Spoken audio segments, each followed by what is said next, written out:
You know, we have an epidemic in this country, actually probably in the world, and drugs are that epidemic. And we needed a vehicle to take the people who fall into that and help them and get them back into working and back into society. With me is Benjamin Dobbs from Revive Detox. Thank you for having me. Is it Revive Detox? Revive Detox Center. Okay, cool. All right, so my opinion is people who get involved with rehab facilities and stuff are the best coaches, for lack of a better word, right, if they've been through it. This is very true. Okay, so let's go backwards. Okay, so where was your path leading into addiction? So mine started when I was 13, trying to fit in growing up.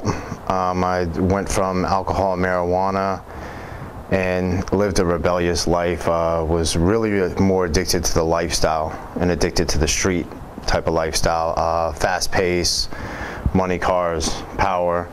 And so I was more addicted to the lifestyle than the actual substance. And then that traveled on to 15 years of being addicted. Wow. I went from marijuana and alcohol to cocaine to ecstasy, all the way up to pain pills, and cocaine along the way as well. But the pain pills is really what drove me to recovery. Right. Because it came to a phase where it wasn't even about living the lifestyle anymore. It was a maintenance stage where it actually held me in chains and bonded me to really just wake up and try to maintain by taking the pills, and I was living no life. So that's really where it led me. I got clean and sober back in 2010. And I really didn't know what I wanted to do in life because prior to that I was actually homeless. So I had exhausted all resources. My family wasn't in contact or connected with me anymore. So it was me, myself, and I had one choice: either get help or die. So I sought out help and did not know what I was going to do transitioning into my new lifestyle. I just knew that it wasn't going to include addiction or using drugs anymore. And that's where, a year into my sobriety, is when I got into this industry of drug treatment facilities and recovery. Well, I guess you needed time to get yourself deep into recovery, for lack of a better word. Yes. Before you can really help anybody else. Yes, this is true, and that's what happens a lot. You know, we get clean and sober, and then people want to rush back into life and society, and it's really from a place of hurt, of making up for lost time. And if you don't have the time or the ability and the knowledge to build your new foundation, it's going to be hard to develop something new. Okay, so now you decide, I'm over this garbage. I need to get a life. Yeah. Okay, so you find a facility. And explain to us, is it 2 days, 30 days, 100 days? What's the program like? So our program at Revive Detox is you come in for medical stabilization. Depending on what your drug use is, we're going to have our professional medical team from ARMPs, physician assistants, and a medical director. They're going to assess you, they're going to examine you. We have a full nursing staff as well, and they're going to decide what your medical protocol would be to help you get to that next portion and do the physical detoxification of your body to get rid of all the substance that have been diluting you for however long your use has been. Is the length of use, meaning I've been on drug, not me. Get it right, it wasn't me. I've been on drugs a year. I've been on drugs 10 years. Yeah. Is there a different philosophy in getting them off? Is it harder to get someone off that's been on for a longer period of time? The only two components is alcohol and benzos, which are Xanax and Valium. They have more prone to a higher risk of seizures. That would be more of an inpatient, really almost hospital-like atmosphere, consistent monitoring, and they're more apt to have seizures and prone. So I think you do, and I know actually you do handle them with a certain, another higher level of care. For opiates and heroin right now, And short-term alcohol abuse, short-term Xanax abuse or Valium abuse, that is handled a lot differently as far as same type of medical protocols, but just not at a higher level of care. Okay, so the facility that you're part of, Revive, what's the majority of, for lack of a better word, the patients in there? Are they drug addicts, alcoholics, cocaine, weed?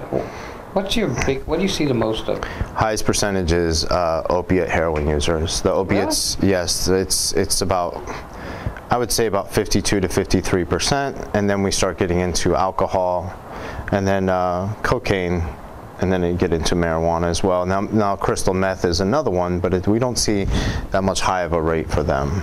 It's mostly opiates and heroin, and basically, so what happened is, back when they started regulating the pain pill doctors and the pill mills, there wasn't really a setup or a resource for those that were addicted to the opiates to go to. There was no refuge. So you eliminated the supply, and now the streets, and this is nationwide as well, but now the streets are flooded, especially in South Florida, with a bunch of opiate addicts, and heroin is opiate based. So hence gave birth to heroin down here in South Florida. It never really was a product down here, and we're seeing the trend of that nationally as well.